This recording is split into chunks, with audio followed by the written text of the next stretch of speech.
homemade traditional Peruvian dessert, alfajores, basket of ham, beef, turkey, veggie gourmet sandwiches. Call Giveaways Catering, phone number 778-245-3007. He was graduated in biochemistry and genetics at UBC. Dr. Udo Erasmus tells his story. Professional as a person is very interesting because you are still writing books and doing tours around the world promoting your findings. How do you feel doing this? I love doing it. Honestly, I came out of a war. I was born in Europe during the war. I'm 71, and 1942 I was born in Poland when it was part of Germany. And it was a really very crazy childhood that I had. And I always looked at it and I said, why is the world so crazy? There must be a way we could live in harmony. There must be a better way to live. So everything I do is always about trying to raise the standards. And how do you raise the standards? You just make a little bit more effort. You make the food a little cleaner. You know, you make what you think a little more generous. You know, you want to feel a little deeper. And the more you do that, the more quality of life increases. And if I can help anybody on this planet to have a better quality of life, I cannot think a better way to spend my life than that. Dr. Erasmus, you strongly promote natural medicine.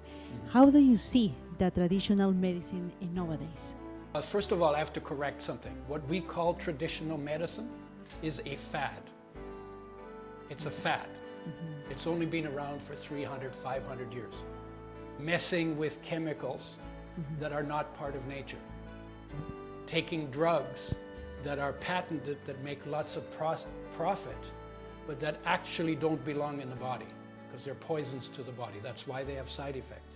That's a fad that was created to make a lot of money because you can patent them and then you can charge huge amounts of profits in them. Health came from life in nature. Everything in the body is made out of air, water, and food. If there's something wrong with your body, you need to improve the quality of your food, the quality of your water, and the quality of your air. So when I talk about natural, you talk about natural medicine. Food, air, and water are natural medicine, are nature's medicine for human health. And that's what I would call traditional medicine because that's been going on this planet for the last 4.5 billion years. Medicine in terms of drugs, radiation, surgery, that only started about 500 years ago, maybe 1,000 years ago, maybe even 5,000 years ago, but not 4.5 billion years ago. And no creature in nature ever used drugs to make themselves healthy. They lived in line with nature, so they didn't get sick as much. And in nature, fresh, whole, raw, organic, in season, locally grown, sun-ripe. That's the food that every creature ate. And they didn't have our degenerative conditions. But then we started frying foods, and then we started taking out minerals and vitamins out of our foods, and then we get deficiency symptoms, and then we use drugs to suppress the symptoms, and they don't cure anything. No one has ever died from a drug deficiency. Lots of people have died from vitamin C deficiency, scurvy, or vitamin B deficiency, beriberi, and because we don't need drugs in our body.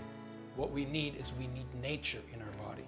And we live so far out of line with nature these days with our processed foods and our fried foods and our damaged foods and our dirty water.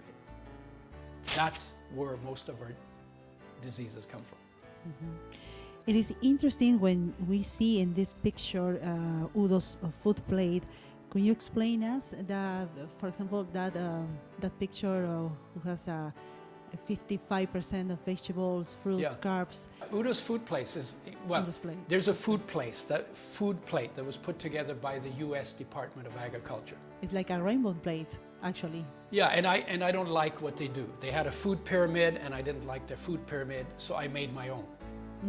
And I realized that they're not really open to looking at how it was, because they are in, you know, they're in charge, they're involved with the food industry. So they can't just say, oh no, you got to get rid of all the stupid carbohydrates in your diet, because then you are insulting an industry. So I said, you know what? I don't owe the food industry anything. I don't work with them. So let me just look at how was it in nature, and let me put together what healthy looks like, healthy eating looks like from that. If you look before agriculture, you know, we call ourselves hunter-gatherers, but we were mostly gatherers, because if you only have rocks for hunting, you're mostly never going to come home with meat, because the animals run away, and throwing rocks at animals, you know, it's like, you don't hit an ant and they're little and they're fast and they can smell you coming and they can hear you coming, they can see you coming, and they're gone before you even show up. So mostly people ate vegetables because they don't run away, they don't fight back, so it's easy to hunt them down and kill them. And so people ate mostly vegetables. That's where we started from. And occasionally they would get an animal, and then everybody would be really happy, and they'd have a big feast in the tribe, in the community. That's where it started from. Dr. Erasmus, most people have some prejudice about nuts. Maybe you can give us other opinion about it. Yeah. For many years, the medical profession said nuts are not good for you and you shouldn't eat them.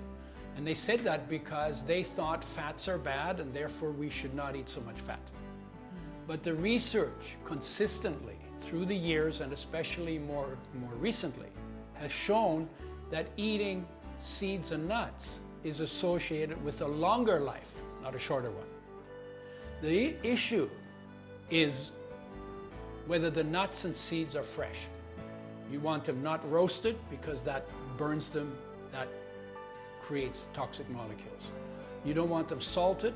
The reason they salt them is because, you know, that can give you high blood pressure, but the reason they salt them is if they're rancid, then the salt taste covers that. So you want to get your seeds and nuts fresh.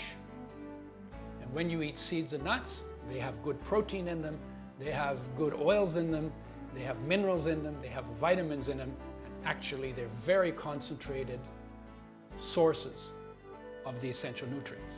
So they are actually superfoods.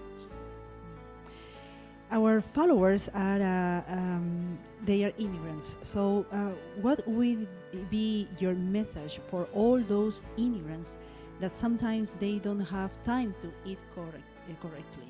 Okay. They don't have time to cook. Well, if you don't take the time or make the time to cook, then you will eat junk and your life will be shorter. The body doesn't matter where you come from. I was born in Poland, you were born in South America, right? Yeah. Peru. Or it doesn't matter, you were born in Asia or you were born in Africa, wherever you come from. The human body from everywhere has about the same requirements. We have different cultures. In some of those cultures, we have bad food habits, some good ones, some bad ones. From a perspective of health, the human body has certain requirements. You've got to get all your minerals and vitamins optimized. You got your essential fatty acid optimized, your amino acids optimized. You need to eat less carbs. You need to fry less, because everybody's doing it everywhere and it's bad for everybody. So whatever you are, you want to live as close to in line with nature. If you think you don't have time to cook, great. Then eat vegetables raw and eat fruit raw. Then you don't have no time for food preparation. That's even faster. And you will be healthier, and you can eat cabbage raw, and you can eat carrots raw, and you can eat radishes raw, and you can eat arugula raw, and you can eat the red lettuce that the Italians like so much. You know, you can eat broccoli and cauliflower raw. I mean, literally. And then you can maybe eat them with tahini, which is sesame, ground up sesame. So there's your seeds and nuts. And honestly, you will feel as healthy, as energetic, as good to go as anything you'll eat. Preparing foods with oil actually makes you tired. Why? Because you're poisoning your body. And when you poison your body, you have less energy.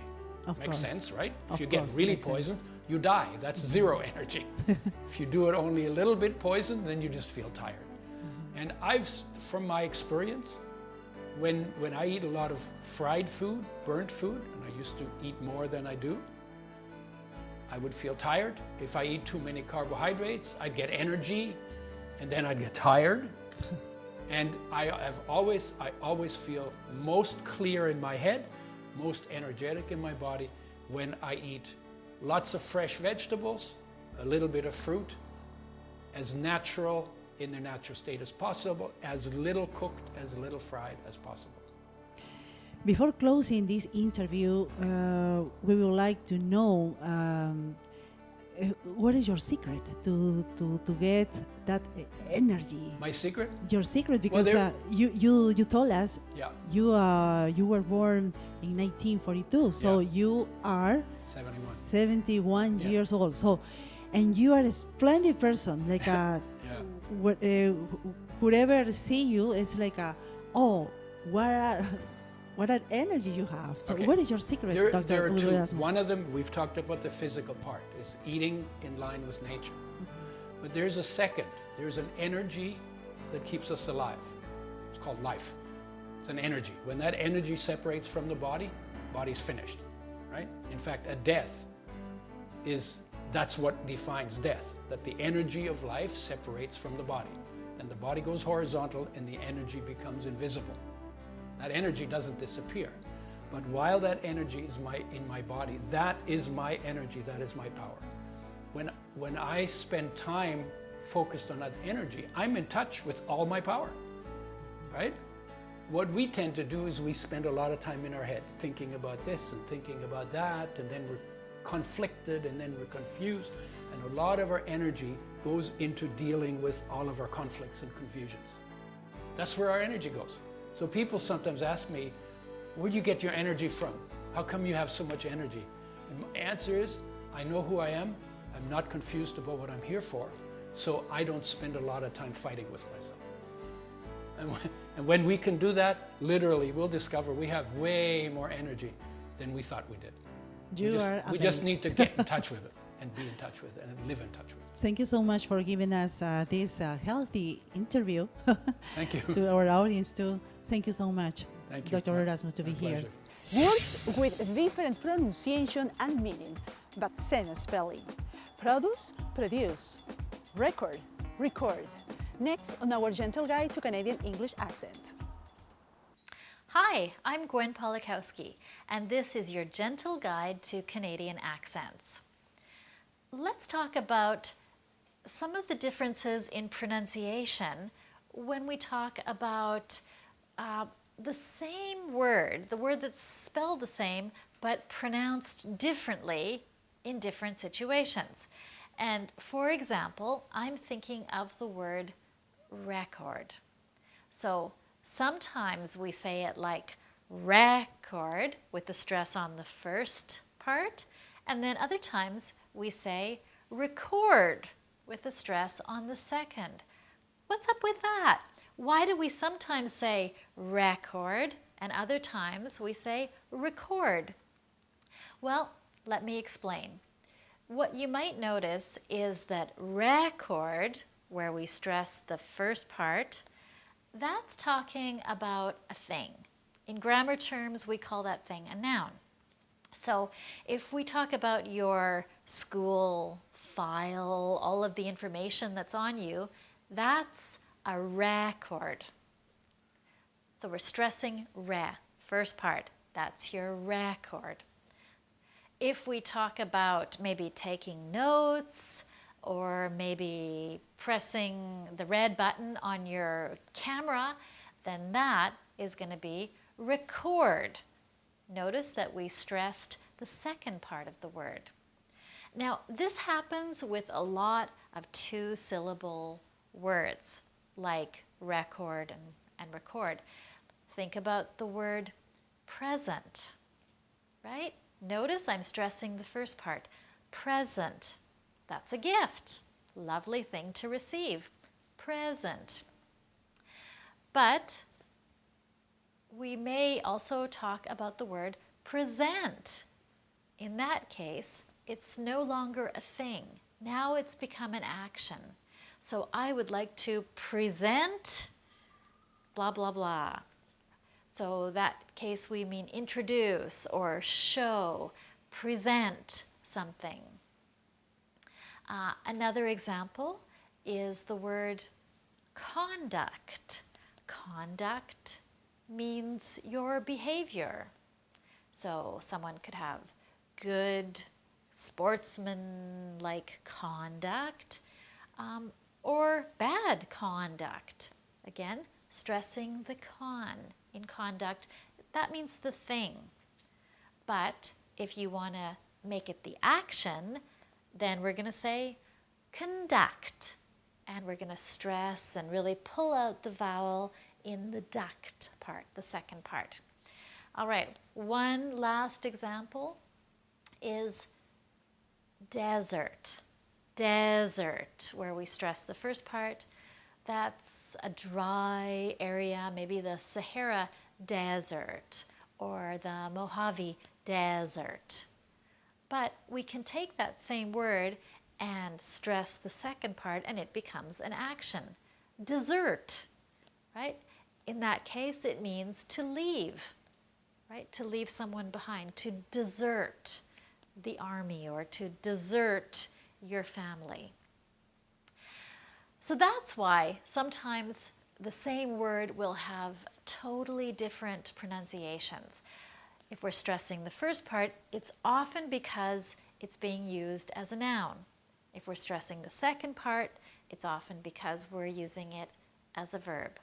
So if you're not sure, think about how you're using the particular word and you'll probably be able to guess the right pronunciation just by knowing how you want to use it. So this has been your gentle guide to Canadian accents. I'm Gwen Pawlikowski. Thanks for joining me. Do you know that United States bought Alaska from Russia in March 30, 1867 for $72 million? Alaska, and our Your Country, My Country segment.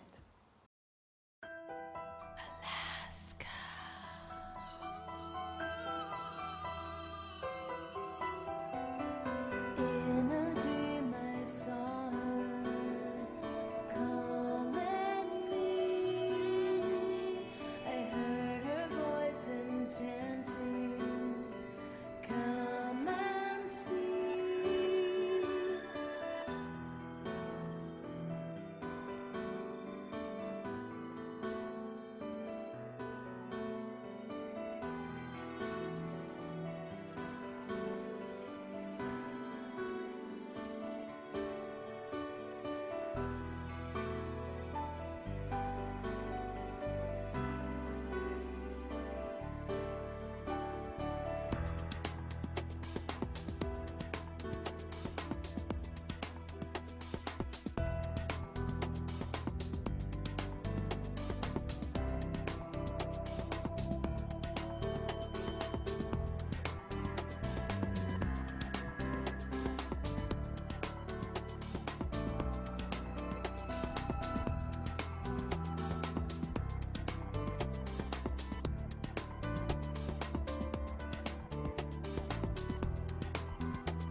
saw still waters shining with lights that filled the sky, and wild creatures roaming over snow-covered mountains high.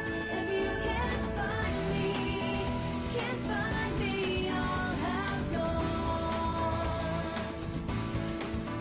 to see what lies beyond in the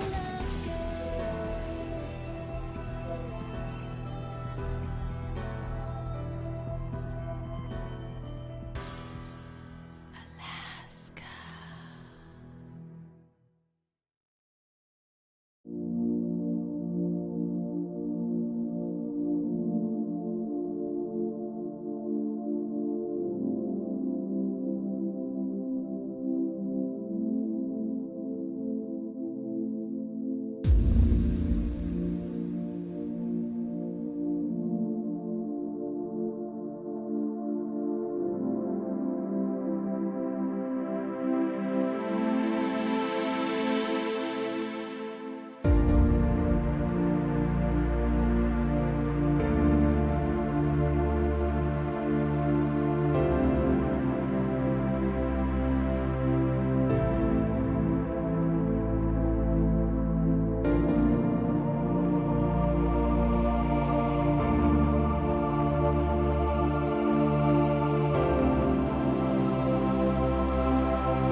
How important is to find your own space to study the English language? Do you want to progress in this country, or do you wish your dreams come true? Whatever you do, always you can find that space to study English. For example, listen music in English, you can read books in English. Thanks for watching us. I am Fabiola Palomino, your host. Homemade traditional Peruvian dessert, alfajores. Basket of ham, beef, turkey, veggie gourmet sandwiches. Hoagie Ways Catering. Phone number 778-245-3007. Problemas de relaciones interpersonales, separación, divorcio, problemas con niños, adolescentes y adultos. Soy la doctora Yolanda Montoya, soy Clinical Counselor y mi teléfono es el 604-861-1071.